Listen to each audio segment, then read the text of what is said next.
Olá, meus queridos, tudo bem? Uma semana de folga, uma semana de recesso, estamos de volta. Nosso último assunto foi reprodução. Iniciamos falando da reprodução assexuada.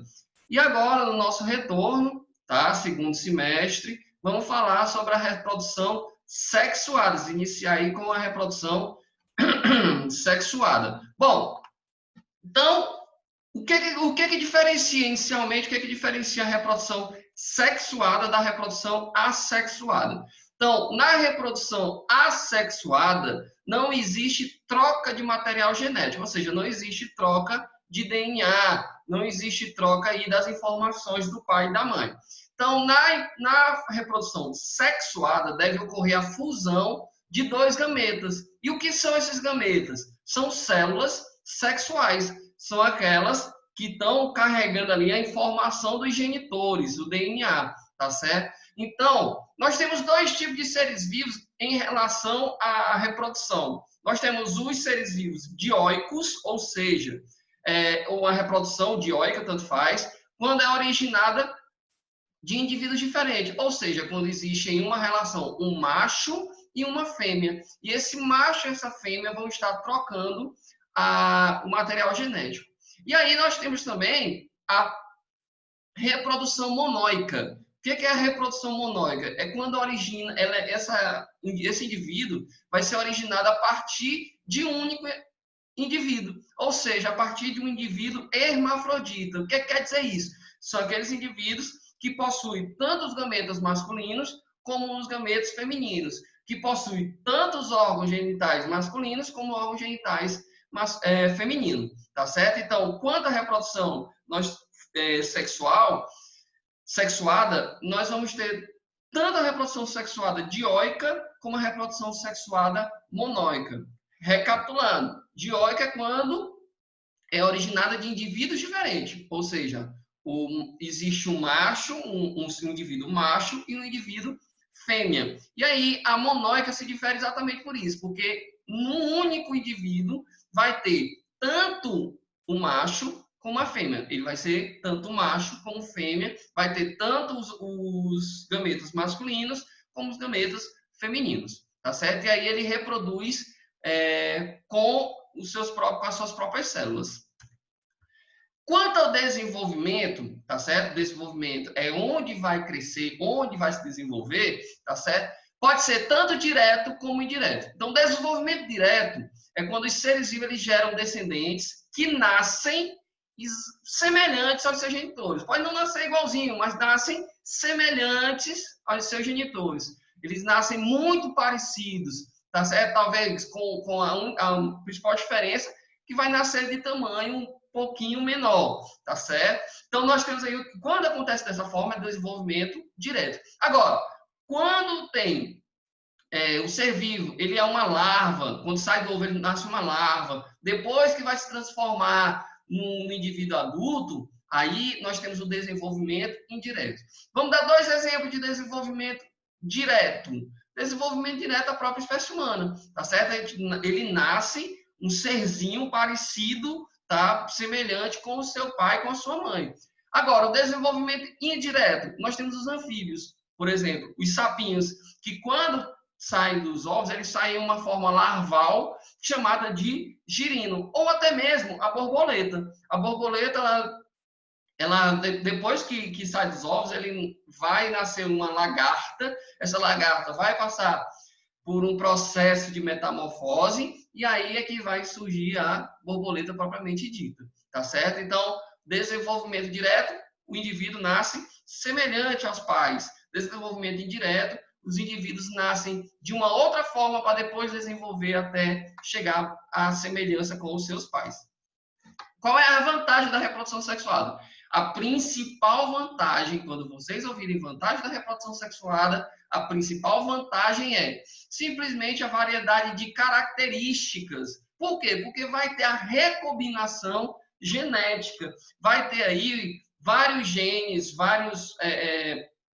o material genético vai estar se recombinando, tá certo? E aí, essa recombinação genética vai ocasionar uma outra vantagem, que é a possibilidade de adaptar-se caso surja aí uma nova forma ou uma nova condição da natureza, e até mesmo essa recombinação genética pode surgir uma nova forma de vida, como por exemplo, no cruzamento entre uma égua e um jumento, nós temos uma nova forma de vida que é a mula ou burro, tá certo? Então, esse cruzamento, essa reprodução sexuada, ela tem aí essas vantagens, que é exatamente uma maior variabilidade genética nas características dos descendentes, vai ocasionar uma maior possibilidade de adaptação e vai ocasionar também aí uma possibilidade de novas formas de vida.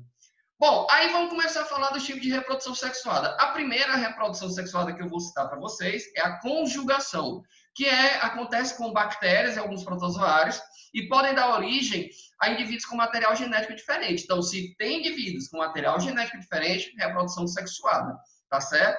E aí ocorre troca de material genético, ocorre através de uma ponte que é formada no citoplasma desses indivíduos, que está aqui, ó. Vou estar mostrando para vocês. Tá aqui os dois indivíduos, um aqui, vamos botar uma corzinha diferente. Tá aqui um indivíduo e tá aqui o outro indivíduo. E aí, ó, cria-se uma ponte. E essa pontezinha aqui é por onde vai estar passando, tá aqui, ó, o material genético de um indivíduo para o outro. E aí, esse material genético indo para o outro indivíduo, nós vamos ter aí a origem de um novo indivíduo com material genético diferente, tá certo? Então, a conjugação acontece em bactérias e protozoários, e a reprodução sexual, onde existe essa troca de material genético através da extensão do citoplasma, através da extensão de uma ponte aí entre o citoplasma e outro. O segundo tipo aí, nós vamos falar dos fungos. Os fungos, eles reproduzem sexualmente, tá certo? E é uma das formas de vidas mais simples. Nós temos aqui o exemplo do cogumelo chapéu. Olha só o que, é que vai acontecer. Também vou aproveitar aqui a canetinha. Nós temos aqui no cogumelo chapéu, se a gente observar, o que a gente chama de esporos, tá certo? Então, os esporos ficam aqui embaixo, nessa região aqui de baixo, ó, do chapéu. Tá aqui os esporos. Esses esporos, eles acabam sendo desprendidos pelo vento, e aí está sendo levado aqui, ó, pelo vento os esporos. Soltou do cogumelo e está aqui sendo levado. Olha o que vai acontecer. Esses esporos vão se desenvolver para uma nova forma chamada de micélio. E esse micélio vai se juntar, esses micélios vão se juntar uns com os outros, vão se misturar e vão formar aí um novo fungo. Tá aqui. Tá certo? E a união dos micélios vão formar um novo fungo. E essa união do micélio tá aqui, ó, formando cogumelo jovem, que volta para um cogumelo adulto, que vai passar pelo mesmo processo de esporulação aqui também, que vai liberar esporos e assim por diante. É um ciclo de vida dos fungos, tá certo? Então, onde que acontece aí o momento que forma a reprodução sexuada, que dá origem à reprodução sexuada? Aqui, ó, na mistura dos micélios, na mistura das células sexuais. Bom, vamos lá. Aqui nós temos reprodução sexuada também nas plantas, aqui nas gimnospermas. E olha o que acontece. Gimnosperma, o principal exemplar de gimnospermas é o pinheiro. E aí que nós temos, ó, as folhas, aqui a árvore. Vou dar um zoom, fiquei nas folhas. Vou pegar minha canetinha para ficar melhor. E aqui nós temos, ó, flores masculinas na mesma árvore, olha só, e flores femininas. Isso significa dizer que ela é o quê? Monóica. Se tem tanto flores masculinas como flores femininas, nós temos aí um indivíduo monóico e vai acontecer uma reprodução monóica, certo? Então aqui, ó, flores masculinas, eles têm sacos polínicos. O que significa? São sacos, estruturas que têm pólen, tá certo? O nome dessa semente, vamos dizer assim, é estróbilo, tá certo? E aqui nós temos o estróbilo masculino e o estróbilo feminino. Olha o que vai acontecer. Esses sacos polínicos vão liberar pólen, está cheio de pólen. E aí esse pólen vai entrar aqui, ó, na oosfera, que é exatamente o órgão genital feminino. E aí, nesse exato momento, olha só a cena aqui, ó, vai acontecer a fecundação.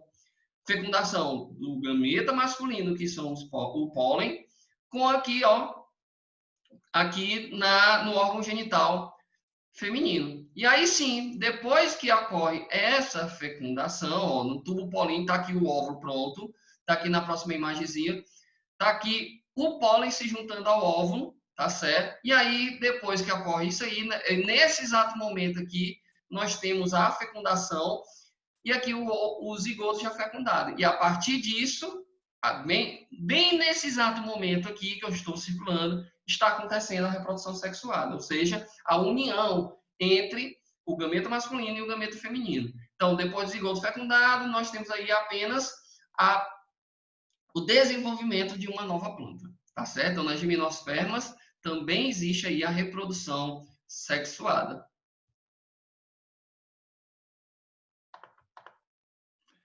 Bom, e nós temos aí reprodução sexuada também em invertebrados, tá certo? Vamos limpar tudo aqui. Nós temos a reprodução sexuada em invertebrados. Coloquei aqui um exemplo do sapo, porque também acontece de uma forma muito semelhante. Porém, eu não encontrei uma imagem que pudesse estar mostrando com os invertebrados. Então, o que vai acontecer? As células reprodutoras, as células sexuais, os gametas vão ser liberados aqui na água, tá certo? Vão ser liberados aqui na água. E a fecundação ela é externa, ou seja, o que é fecundação externa? Ela acontece fora do corpo do indivíduo, da mãe, então, no caso, né? Então, vai acontecer fora do corpo da mãe. E aí, ó, só temos uma exceção, que é os moluscos bivalves, que a gente chama aí de ostras, certo? Está aqui a representação dele. O que vai acontecer? Nas ostras, os espermatozoides das ostras macho vão ser levados até o óvulo da fêmea, lá dentro da fêmea, pelas correntes da água, tá certo? Então, nesse caso aí, o óvulo vai estar dentro do corpo da mãe. Então, vai ser uma fecundação interna, tá certo? Diferentemente dos demais que a gente estava falando. Então, o que vai acontecer? Coloquei o exemplo do sapo, mas os invertebrados também assim, aquáticos, né? Jogou os gametas, jogou as células reprodutoras dentro da água e lá vai acontecer a fecundação. No caso da minhoca, vai acontecer o que a gente chama de fecundação cruzada. O que acontece? A minhoca ela tem como característica ser monóica, ou seja, é hermafrodita. Ela possui tanto células masculinas como células femininas. Vai acontecer, então, ali, de uma minhoca juntar com a outra minhoca, tá certo? Vão entrelaçar os corpos e os poros masculinos de uma vai encontrar nos poros femininos da outra. E isso vai ser cruzado. Então, o que vai acontecer? Cadê aqui a canetinha? Bom, nós temos aqui, ó, nessa minhoca que eu estou subindo aqui, ela vai ter, olha só, tanto o ovário, órgão feminino, como o testículo, órgão masculino. E do mesmo jeito vai acontecer nessa outra, tá certo? Tanto ovário como feminino. Tá aqui a vesícula seminal, ó, olha aqui, tá acontecendo nesse exato momento aqui no clitelo, que é esse órgão, a troca de esperma. Então, olha aqui, ó, vão se entrelaçar o clitelo A com o B, tá certo? Então, vai ficar aqui uma fecundação cruzada. Quem é a mãe e quem é o pai? Não existe isso. Os dois vão estar tanto colocando o espermatozoide no outro indivíduo, como vai estar recebendo o espermatozoide, tá certo? Então, é por isso que recebe o nome de fecundação cruzada. Bom, todos os artrópodes vão fazer reprodução sexuada, tá certo? A gente tem uma ressalvazinha da abelha, que às vezes é só o óvulo que se divide, então é reprodução assexuada. E aí o desenvolvimento dos artrópodes, que é bem interessante da gente falar. Temos 3 tipos. Nós temos o desenvolvimento. O que é desenvolvimento? É o momento que já aconteceu a fecundação, que vai estar apenas desenvolvendo. Temos o desenvolvimento direto, como a gente já falou, que sai do ovo um indivíduo com corpo semelhante ao do adulto, ou seja, não vai desenvolver larvas. Nós temos o desenvolvimento indireto, com metamorfose incompleta, que vai sair daí do ovo uma pequena larva, mas quando sai essa pequena larva, ela já tem um corpo semelhante ao adulto, tá certo? Com uma diferença aí que é sem asa. E nós temos o indireto com metamorfose completa, que é o exemplo da borboleta, que sai do ovo uma lagarta completamente diferente, que vai secretar um casulo, uma pulpa, né, para envolver até passar por um momento de transformação completa, que é até surgir a borboleta. Então, aqui nós temos um exemplo. Isso aqui, esse primeiro momento, isso aqui é desenvolvimento direto, esse aqui, tá certo? Ó, se você pode observar que já sai do ovo um indivíduo muito semelhante com o pai, com os genitores. Aí nós temos aqui o desenvolvimento indireto, tá certo? Mas é incompleto, porque ele sai semelhante, mas no caso aqui, ó, tem algumas pequenas diferenças. E aqui o desenvolvimento com metamorfose completa, que é exatamente, ó, olha aqui, surge esse aqui, uma lagarta que vai ser revestido por um casulo até que saia realmente um indivíduo adulto, como o caso da borboleta e algumas vespas, tá certo? Então, fica aí mais uma aula registrada. E aí, para a gente praticar, nós temos aí a atividade da página 97, 98, 100, 101, 102 e 103. Estou aguardando aí o envio das atividades. Então, um grande abraço para vocês. Até a nossa próxima aula.